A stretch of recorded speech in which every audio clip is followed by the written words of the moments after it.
आज 7 अक्टूबर है और दिन है मंगल का। इस वक्त मौजूद है सुप्रीम कोर्ट ऑफ पाकिस्तान में। सुप्रीम कोर्ट ऑफ पाकिस्तान से बड़ी खबर सामने आ गई है और उसकी अपडेट्स मैं आपको दूंगा। गो के इसकी आज की समाअत का मुकम्मल और तफसीली अहवाल नेक्स्ट इस वीडियो में आपके सामने रखूंगा। जैसे कि आप जानते हैं कि 26वीं आईनी तरमीम जो अक्टूबर में हुई थी, जिस तरह से हुई थी वो आप सबको याद है, आपको दोबारा बताने की जरूरत नहीं है। उस 26वीं आईनी तरमीम को सुप्रीम कोर्ट ऑफ पाकिस्तान में चैलेंज किया गया था और उसके ऊपर एक साल बाद आज प्रोसीडिंग्स आगाज हुई हैं। केस चलना शुरू हुआ है, यानी केस में शुरू हुआ है केस चलना, आगे जो भी हो, क्योंकि एक साल से केस पेंडिंग है। गो के जनवरी 2025 में इस केस को लगाया गया था और 8 रुकनी बेंच के सामने लगाया गया था। और जब जनवरी में ये केस लगा था तो जनवरी में इस केस के बाद 9 माह तक इसकी कोई समाअत आईनी बेंच ने नहीं की। आईनी बेंच ने इस दौरान और केसेस निपटाए, जैसे मिलिट्री कोर्ट्स में सिविलियन के जो ट्रायल्स हैं उसकी इजाजत दी। जस्टिस अमीनुद्दीन खान, जस्टिस मोहम्मद अली मजहर, जस्टिस हसन अजहर रिजवी, जस्टिस मुसरत हिलाली और जस्टिस शाहिद बिलाल हसन ने, और ये 5 के 5 जज जिन्होंने इजाजत दी कि सिविलियंस का मिलिट्री कोर्ट में ट्रायल हो सकता है, ये 5 के 5 जज जो हैं वो इस बेंच में भी मौजूद हैं। ये जो 26वीं आईनी तरमीम का केस है। फिर इसी तरह से एक और केस आया, वो बहुत अहम था पाकिस्तान के लिए, पाकिस्तान के मुस्तकबिल के लिए। वो था इस्लामाबाद हाई कोर्ट के 5 आजाद जजेस, जस्टिस मोहसिन अख्तर कैनी साहब, जस्टिस तारिक महमूद जहांगीरी साहब, जस्टिस बाबर सत्तार साहब, जस्टिस सरदार इजाज इसा खान साहब, जस्टिस समन रिफत इम्तियाज साहबा। इन्होंने इस्लामाबाद हाई कोर्ट में ट्रांसफर होकर आने वाले 3 जजेस, justice Dogar, justice Soomro, justice Asif, इनके ट्रांसफर को चैलेंज किया, इनकी सीनियरिटी को चैलेंज किया।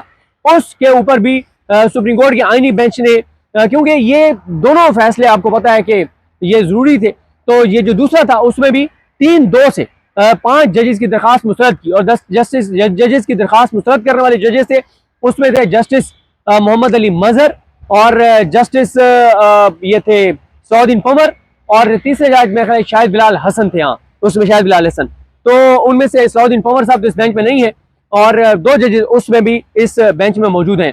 अच्छा, इसमें मैं आपको जजेस के नाम बता देता हूँ, फिर आपको ये बता देता हूँ कि आज जो पेशरफ्त हुई है, जो आज 8 रुकनी बेंच जिसने इसकी समाअत की वो उसकी सरबराही कर रहे हैं आईनी बेंच के सरदार जस्टिस अमीनुद्दीन खान साहब, उनके साथ जस्टिस जमाल खान मंदोखेल साहब, जस्टिस मोहम्मद अली मजहर साहब, जस्टिस आयशा मलिक साहिबा, जस्टिस हसन अजहर रिजवी साहब, जस्टिस शाहिद बिलाल हसन, मुसरत हिलाली साहिबा, शाहिद बिलाल हसन साहब और नईम अख्तर अफगान साहब।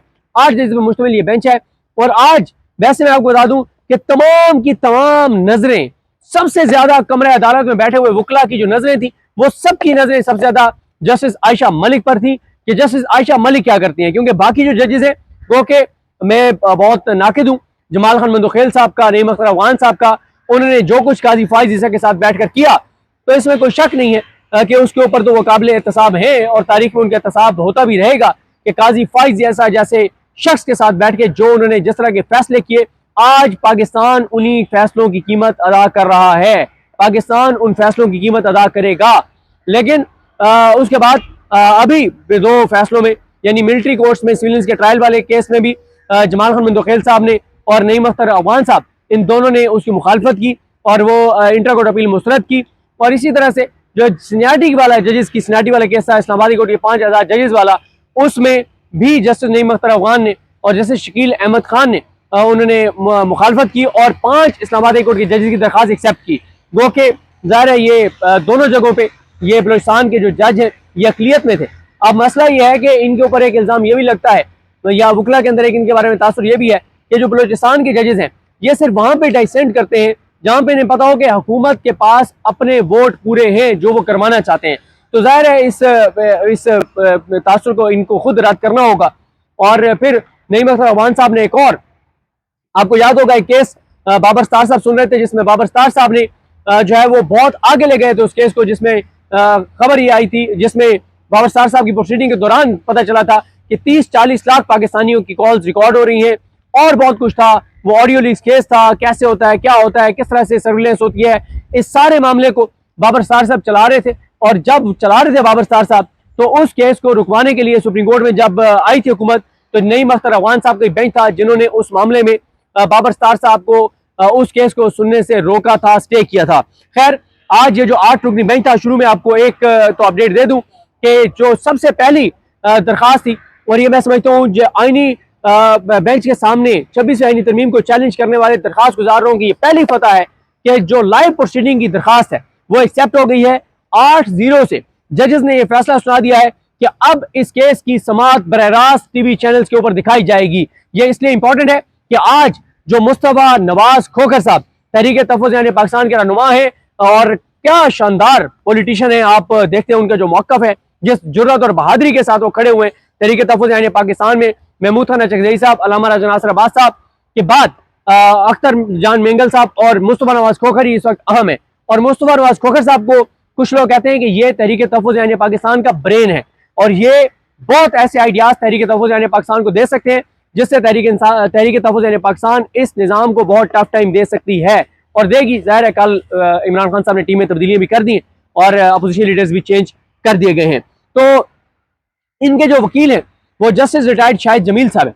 जस्टिस शाहिद जमील साहब ने भी पेश होकर, एक तो मैं आता हूँ शाहिद जमील साहब की जो दरखास्त थी उसके ऊपर भी एतराज़ात दूर हो गए और उसको फिक्स करने का हुक्म दे दिया गया है, लेकिन 8-0 से शुरू में अमीनुद्दीन खान साहब से ऐसा लग रहा था कि वो नहीं चाहते, या उनके जो साथी जजेस हैं जो आपको पता है जो सारे फैसलों में अमीनुद्दीन खान साहब के साथ जाते हैं, मोहम्मद अली मजहर साहब, हसन नजर रिजवी साहब, मुसरत हिलाली साहिबा, ये वो जज हैं, शाहिद बिलाल हसन साहब, जो हर मामले में अमीनुद्दीन खान साहब और उससे पहले काजी फाइजी साहब थे उनके साथ जाते थे। लेकिन आयशा मलिक साहबा ने शुरू में ही जब ये कैटेगोरिकल कह दिया कि लाइव स्ट्रीमिंग जो है वो, उन्होंने उनके रिमार्क्स का क्रक्स ये था, लुब्बे लुबाब ये था, मफहूम ये था कि लाइव स्ट्रीमिंग होनी चाहिए और उन्होंने बता दिया था कि वो इसको अलाउ करने जा रही हैं। तो फिर बड़ा मुश्किल हो गया बाकी जजेस के लिए कि आयशा मलिक साहबा तो अलाउ कर देंगी, अगर हम अलाउ नहीं करेंगे तो फिर कहा जाएगा कि भाई ऐसा क्या आपका है कि आप जो है वो नहीं चाहते कि लाइव स्ट्रीमिंग हो। वो के जमाल खान मंदोखेल साहब ने एक मौके पर कहा कि इसको मिस यूज किया जाता है लाइव स्ट्रीमिंग को, लोग एजुकेट होने से ज्यादा यह है कि हम लोग एक्सपोज हो रहे हैं, हम एक्सपोज हो रहे हैं, इसको मिस यूज किया जाता है लाइव स्ट्रीमिंग को। तो ये उन्होंने कहा, लेकिन खैर उन्होंने कहा कि बहरहाल जब ये फैसला महफूज करके गए और फिर वापस आए तो महफूज फैसला सुनाते हुए बताया गया कि 8 के 8 जजेस की ये राय है, उन्होंने 8 के 8 ने दरखास्तों के हक में फैसला दिया है कि लाइव स्ट्रीमिंग होनी चाहिए। अच्छा, यहाँ पे मैं आपको बता दूं कि जस्टिस रिटायर्ड शाहिद जमील साहब जो मुस्तफा नवाज खोखर साहब के वकील हैं, उन्होंने बड़ी अहम जो है वो गुफ्तगू की। उन्होंने कहा कि मखदूम अली खान साहब ने भी एक आर्टिकल लिखा है, मखदूम अली खान साहब का आर्टिकल आप देख चुके होंगे, उनका आर्टिकल उन्होंने लिखा है और उन्होंने कहा तमीजुद्दीन केस के बाद पाकिस्तान की तारीख का, पाकिस्तान की 78 साल तारीख का यह दूसरा बड़ा केस है जो पाकिस्तान के मुस्तकबिल का फैसला करेगा। उन्होंने कहा कि जो पाकिस्तान की अदलिया की आज़ादी का फैसला करेगा, उन्होंने कहा कि यह पाकिस्तान के लोगों की का फैसला करेगा। तो उन्होंने कहा कि पाकिस्तान के लोगों को पता होना चाहिए कि इस केस में क्या हो रहा है। उन्होंने कहा कि इंसाफ के बारे में कहा जाता है कि इंसाफ न सिर्फ होना चाहिए बल्कि होता हुआ नजर भी आना चाहिए। और उन्होंने कहा कि जरूरी है कि आप इसकी लाइव स्ट्रीमिंग करें ताकि पूरा पाकिस्तान देखे कि जजेस क्या सवाल कर रहे हैं और हमारा क्या मौकफ है, और पाकिस्तान के लोगों को भी पता चले कि उनकी तकदीर का जो फैसला करने वाला ईमान है, उन्होंने जो आईनी तरमीम की है उसमें अदलिया की आज़ादी को किस तरह से जो है वो सल्ब किया गया। उन्होंने कहा कि लोगों का अदालतों पर एतमाद ही बुनियादी वो चीज़ है जिसके ऊपर अदलिया खड़ी होती है। और उन्होंने कहा कि अगर वो लोगों का वो एतमाद ही ना रहा तो फिर कैसे अदलिया सर्वाइव करेगी, फिर तो अदलिया खत्म हो गई। तो अदलिया के अंदर लोगों का जो है वो एतमाद होना उसके लिए ज़रूरी है कि उन्होंने कहा कि उसके लिए ज़रूरी है कि आप इसकी लाइव स्ट्रीमिंग करें। और उन्होंने कहा कि इसी तरह से उन्होंने कहा कि शफाफियत के लिए ज़रूरी है। जमाल खान मंदोखेल साहब ने कहा कि हर एक का हक है कि वो ये दरख्वास्त करे कि लाइव स्ट्रीमिंग की जाए। बदकिस्मती से हम ऐसे लोग हैं जो हर चीज़ को मिस यूज़ करते हैं, जिससे फ़ायदे की बजाय नुकसान होता है। हम सब एक्सपोज हो जाते हैं, रिलीफ मिलता, आपको रिलीफ अगर मिल भी जाए तो इसको मिस यूज़ मत कीजिएगा, ये उन्होंने कहा वकला को। और फिर जाहिर है रिलीफ मिल भी गया। समीर खोसा साहब यंग वकील हैं, शानदार वकील हैं, आप इनके कई केसेस जानते हैं जो उन्होंने लाहौर हाई कोर्ट में आर्गू किए, सुप्रीम कोर्ट में आर्गू किए, बहुत ही ज़बरदस्त वकील हैं। उन्होंने भी आकर कहा कि हम भी जो जिस दरखास्त गुजार की जानिब से वो है, उन्होंने कहा हम भी इसको सपोर्ट करते हैं। जो आमिर रहमान साहब थे एडिशनल अटॉर्नी जनरल पाकिस्तान, उनसे जस्टिस आयशा मलिक साहबा ने पूछा कि आप बताएं आप इस लाइव स्ट्रीमिंग की दरखास्त पर क्या कहते हैं। उन्होंने कहा जी ये एक इंतजामी मामला है, तो हम तो उस केस का हवाला देंगे फैसले का, जो काजी फाइज से केस का फैसला था। तो आयशा मलिक साहब ने कहा कि आप क्या चाहते हैं भाई, हम ये केस अब आप क्या चाहते हैं ये बताएं ना, हम एक दरखास्त को सुन रहे हैं, हमारे सामने आ गई है, आर्गूमेंट्स हो गए, तो आप बताएं। तो ये उन्होंने कहा ये कोई नई बात तो नहीं है। और उन्होंने कहा हुकूमत का मौक़िफ़ क्या है, आप हाँ या ना में बताएं कि लाइव स्ट्रीमिंग होनी चाहिए या नहीं होनी चाहिए, आप कहाँ जा रहे हैं, अभी मसला हमारे सामने है। और आप क्या आप कायम हैं आपने जो है वो उस मौकफ के ऊपर जो आपने वहां उस वक्त लिया था यानी हुकूमत ने, उसके बाद जमाल खान मंदोखेल साहब ने कहा, क्योंकि आमिर रहमान साहब ने कहा कि ये भी तो ओपन कोर्ट है, तो मंदोखेल साहब ने कहा कि ओपन कोर्ट है तो क्यों नहीं इसको मजीद ओपन कर दिया जाए। आयशा मलिक साहबा ने बार बार कहा, हुकूमती जो हुकूमत की जानिब से एडिशनल अटॉर्नी जनरल पेश हुए आमिर रहमान साहब उनको, कि आप एक पोजीशन तो लेना, या हाँ करें या ना करें। जमाल खान मंदोखेल साहब ने कहा अच्छा आप मशवरा हमें देते, आप मशवरा क्या देते? तो आयशा मलिक साहब ने कहा कि ये मशवरा भी नहीं देना चाहते। और इस तरह से जजेस जो है ये फैसला जब महफूज करके गए, तो जजेस जब फैसला महफूज करके आए और उन्होंने कहा ये लाइव होगा। अब जो दूसरी बड़ी इंपॉर्टेंट चीज है वो ये है कि जस्टिस शाहिद जमील साहब की एक दरखास्त थी मुस्तफा नवाज खोखर साहब की, जिसके ऊपर एतराजात लग गए हैं, उसको अब इस बेंच के सामने समाअत के लिए मुकर्रर कर दिया गया है। उसके ऊपर भी आर्गूमेंट्स होंगे। सबसे पहले उसके ऊपर आर्गूमेंट्स होंगे दो चीजों के ऊपर। पहले इनकी दरखास्त के ऊपर आर्गूमेंट होंगे, जस्टिस शाहिद जमील साहब आर्गूमेंट्स देंगे, दलाल देंगे मुस्तफा नवाज खोखर साहब की दरखास्त के ऊपर, जिसमें उन्होंने कहा है कि 26वीं आईनी तरमीम जब आ भी गई थी, लेकिन जो ये 26वीं आईनी तरमीम के आने के बाद जो कमेटी थी जो 3 जजेस की, जिसमें जस्टिस याहिया खान साहब थे, जिसमें जस्टिस मंसूरी शाह साहब थे, जिसमें जस्टिस मुनीब अख्तर साहब थे, इन 3 जजेस की कमेटी थी। उस कमेटी ने इजलास बुलाया 2 जजेस ने, क्योंकि कानून के मुताबिक अगर एक जो सरबराह है कमेटी का वो इजलास ना बुला रहा हो तो 2 जज इजलास बुला सकते हैं। 2 जजेस ने इजलास बुलाया, मंसूरी शाह साहब ने और मुनीब अख्तर साहब ने। याहिया अफरीदी साहब उसमें नहीं गए। फिर जो कुछ हुआ वो आप लेटर्स में पढ़ चुके कि याहिया अफरीदी साहब ने क्या किया। याहिया अफरीदी साहब को मंसूरी शाह साहब ने और मुनीब अख्तर साहब ने जब मीटिंग के लिए बुलाया कि 26वीं आईनी तरमीम का केस हम मुकर्रर करना चाहते हैं, तो उन्होंने क्या किया कि उन्होंने कहा मुझे 5 मिनट का टाइम दे। और उस दौरान जस्टिस याहिया खान अफरीदी साहब ने क्या किया कि वो तमाम जजेस के चैम्बर में गए, उनको जाकर पता नहीं क्या कहा बंद कमरों में, और बाद में इनको आके कह दिया कि मेरी तमाम जजेस से मुशावरत हुई है, इतने जजेस की अक्सरियत ने ये फैसला किया है कि आप ये केस फुल कोर्ट के सामने मुकर्रर नहीं कर सकते, आप ये केस मुकर्रर ही नहीं कर सकते। फुल कोर्ट वाली तो बाद में बात आई। तो उन जजेस ने कहा बाद में, वो फिर उन जजेस ने भी जो लेटर लिखा मंसूरी शाह साहब ने और मुनीब अख्तर साहब ने, उसमें तो हैरान कुन इंकशाफात थे कि मिसकंडक्ट किया जस्टिस ये इन्होंने याहिया अफरीदी साहब ने, कि एक कमेटी ने का इजलास है उसमें फैसला होने और आप उसके ऊपर जजेस से जाके बंद कमरों में पता नहीं क्या बता के क्या उनसे फैसले ले रहे, और वो फैसला कर ही नहीं सकते थे। मजाज फोरम ही यह था जिसके ऊपर बात होनी थी। तो खैर उसमें फिर मंसूरी शाह साहब ने और मुनीब अख्तर साहब ने 2-1 से ये फैसला किया था कि 4 नवंबर को 4 नवंबर 2024 की बात हो रही है। 4 नवंबर 2024 को उन्होंने कहा था कि 26वीं आईनी तरमीम के केस फुल कोर्ट के सामने मुकर्रर किए जाएं, लेकिन याहिया अफरीदी साहब ने रजिस्ट्रार के साथ मिलकर मुकर्रर नहीं होने दिए थे। उसको चैलेंज किया है इन्होंने मुस्तफा नवाज खोखर साहब ने, यह कहकर कि वो फैसला आज भी इंटैक्ट है, उस फैसले को कलअदम नहीं किया गया। जब वो फैसला इंटैक्ट है तो ये केस फुल कोर्ट के सामने लगना चाहिए। और ये याद रहे, ये फुल कोर्ट वो है जो 26वीं आईनी तरमीम के तहत सुप्रीम कोर्ट में 6-7 जजेस के आने के बाद हुआ है। अगर आप जो है वो उसके ऊपर जाएंगे तो फिर जाहिर है जो 26वीं आईनी तरमीम के तहत आने वाले जजेस हैं वो तो उस आईनी बेंच में फुल कोर्ट में नहीं बैठेंगे। तो अब उसके ऊपर भी एतराजात दूर कर लिए गए हैं, उसको भी समाअत के लिए मुकर्रर किया गया है। तीसरा मामला यानी पहला निमट गया कि ये लाइव स्ट्रीमिंग होगी कल 11:30 बजे। दूसरा मामला कि क्या ये फुल कोर्ट के सामने उस ऑर्डर के तहत लगेगा जो ऑर्डर मंसूरी शाह साहब और मुनीब अख्तर साहब का था, उस पर जस्टिस शाहिद जमील साहब मुस्तफा नवाज खोखर साहब की दरखास्त में दलाइल देंगे। मुस्तफा नवाज खोखर साहब खुद भी आज मौजूद थे। अच्छा आज भी, वैसे मैं आपको बता दूं कि आज भी तहरीक इंसाफ के जो वकला का फोरम है ILF, उसकी कोई वकला की तादाद आपको कोर्ट रूम में नजर नहीं आई। कोई वकला तहरीक इंसाफ की यानी तहरीक इंसाफ के जिन लोगों ने चैलेंज किए हुए वो तो आए हुए थे, आमिर खान साहब आए हुए थे, और भी तहरीक इंसाफ के वकला जिन्होंने जो इसमें वकील हैं बराह रास्त वो आए हुए थे। लेकिन जिस तरह से तहरीक इंसाफ के वकीलों के फोरम ILF को आज यहाँ पे सैकड़ों वकला को लाना चाहिए था और खड़े होना चाहिए था इस 26वीं आईनी तरमीम के खिलाफ, जिसकी बार बार इमरान खान जिक्र करते हैं। तो आज कोई तहरीक इंसाफ का ILF का कोई सरकर्दा रहनुमा, कोई उनके वकला यानी 10 वकील भी मुझे ILF के प्रोमिनेंट नजर नहीं आए। इससे आप तहरीक इंसाफ की यहाँ की जो ILF की तंजीम है, ओवरऑल जो तंजीम है, उनकी आप संजीदगी का अंदाजा लगा लीजिए। अच्छा अब तीसरा जो मामला जिसके ऊपर दलाइल होंगे वो होगा, यानी अगर वो कह देते हैं ये जजेस कि नहीं वो कमेटी का फैसला जो खत्म हो गया, वो कमेटी कर नहीं सकती थी, ये आईनी बेंच की कमेटी कर सकती थी, अगर वो इस बार को क्रॉस भी कर लेते हैं तो फिर भी दलाइल ये होंगे कि चले वो कमेटी नहीं कर सकती थी, आप ये कर सकते हैं जुडिशियल फोरम के ऊपर जुडिशियल ऑर्डर के जरिए कि केस फुल कोर्ट के सामने लगाया जाए।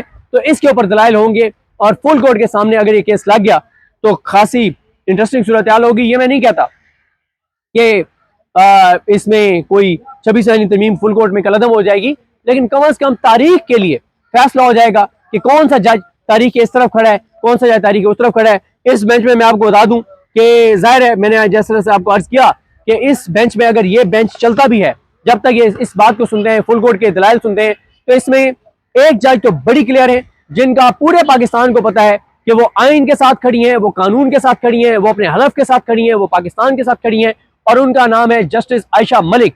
जिस तरह से जस्टिस समन रिफत इम्तियाज साहिबा खड़ी है इस्लामाबाद हाई कोर्ट में, उसी तरह से जस्टिस आयशा मलिक साहिबा खड़ी हैं आइन और कानून के साथ और अपने हलफ के साथ। ये दो खवातीन आज आप देखें, यानी तरतीब इस तरह की होती है ना, जब लाइव स्ट्रीमिंग होगी तो आप देख लेंगे कि अमीनुद्दीन खान साहब बैठे, उनके लेफ्ट साइड पे जमाल खान मंदोखेल साहब है, उनके लेफ्ट साइड पे आयशा मलिक साहब है, उनके साथ मुसरत हिलाली साहब है, और फिर शाहिद बिलाल हसन साहब है। देखें, जितनी नजरें थी ना सुप्रीम कोर्ट में बैठे हुए वकला की, जिनको कोई उम्मीद थी कि इस बेंच में से कोई बैठ के आइन की बात करेगा, कानून की बात करेगा, इंसाफ की बात करेगा, हलफ से वफा करेगा, तो सबकी नजरें आयशा मलिक साहिबा पर थी। तो ये एक बड़ी इंपॉर्टेंट चीज है कि पाकिस्तान के अंदर एक नई मिसालें कायम हो रही हैं। पाकिस्तान के लोग फैसला कर चुके हैं कि जो आइन और कानून के साथ खड़ा होगा, जो अपने हलफ के साथ खड़ा होगा, उसकी इज्जत होगी, उसका एहतराम होगा, उसका मकाम होगा, उसका मर्तबा होगा। और मुसरत हिलाली साहब की तरफ कोई भी नहीं देख रहा था, क्योंकि सबको पता है कि उनके फैसले मौजूद हैं कि किस तरह के उन्होंने फैसले दिए हैं और अब वो किस तरह का फैसला देंगी। तो बहरहाल जी, आयशा मलिक साहिबा जो है वो बहुत टफ टाइम देंगी। बाकी 7 जजेस को अगर वो जिस तरफ जाना चाहते हैं उस तरफ जाएंगे, उनके जो रिमार्क्स होंगे, उनके जो सवालात होंगे, उनकी जो ऑब्जर्वेशन होंगी, वो आप सुनेंगे। आप देखें, जब लाइव स्ट्रीमिंग हुई थी ना, जब काजी फाइज ने आके लाइव स्ट्रीमिंग की थी पहले केस में, प्रैक्टिस प्रोसीजर में, उसमें लोगों को पता चला था कि जस्टिस मुनीब अख्तर कितने बड़े जज हैं, कितने बड़े जज हैं, क्या खूबसूरत जज हैं। उसमें और इजाजुल हसन साहब का पता चला, उसमें और जजेस जो बैठे थे, जो सवाल कर रहे थे, उनका पता चला था। फिर और जो केसेस होते हैं जो लाइव स्ट्रीमिंग नहीं भी हुए, तो उनमें हम रिपोर्ट करते रहे कि कौन से जज कहाँ पे खड़ा है, किस तरह से बात कर रहा है। और बात यह है, मैं बल्कि कल कह रहा था बैरिस्टर साद रसूल साहब को, उनके वो कल मुझे पता चला कि उनके 2 केसेस थे मुनीब अख्तर साहब के बेंच में। तो मैंने कहा हमने बड़ा मिस किया, कि हमें पता होता तो हम आते देखते कि मुनीब अख्तर साहब जैसा जज हो और जो कुर्सी इंसाफ पे बैठ के और केसेस सुन रहे हो, और रोस्टम पे बैरिस्टर साद रसूल साहब जैसा वकील हो जो दलाइल दे रहा हो, तो क्या खूबसूरत वो मंजर होगा। तो बहरहाल जी, अल्लाह करे कि फुल कोर्ट बने, तमाम जजेस आए, इसमें मंसूर शाह साहब भी आए, मुनीब अख्तर साहब भी आए, अतर मिनल्ला साहब भी आए, और मलिक शहजाद अहमद खान साहब भी आए, अकील अब्बासी साहब भी आए। तो फिर बड़ा ज़बरदस्त ये होगा, और फिर कोशिश करके मिन्नत तरला करके बैरिस्टर साद रसूल साहब को भी इस केस में किसी की तरफ से एज ए वकील ले आएंगे, ताकि हम और आप सब मिल के वो मंजर देखें कि जब ये बड़े बड़े वकील रोस्टम पे खड़े होके, और ख़ास तौर पे बैरिस्टर साद रसूल साहब दलाइल दे रहे हों, और सामने जो है वो सारे जजेस मौजूद हों, तो बड़ा ज़बरदस्त एक माहौल होगा। बहरहाल जी, देखते हैं अब बड़ा जो अगला फैसला है वो तो यही होगा कि फुल कोर्ट बनता है या नहीं बनता। और लाइव स्ट्रीमिंग तो हो गई है, ये मैं समझता हूँ कि पहली फतह है। उसकी वजह यह है कि इसको छोड़ दें, फैसला क्या आता है। असल बात यह है कि तारीख में फैसला हो जाएगा कि कौन कहाँ खड़ा है, और लाइव स्ट्रीमिंग के जरिए पूरी कौम देख लेती है कि कौन कहाँ खड़ा है। मुझे अपनी दुआ में याद रखें। अलैकुम हम सबका हामी नासरू। अल्लाह हाफ़िज़।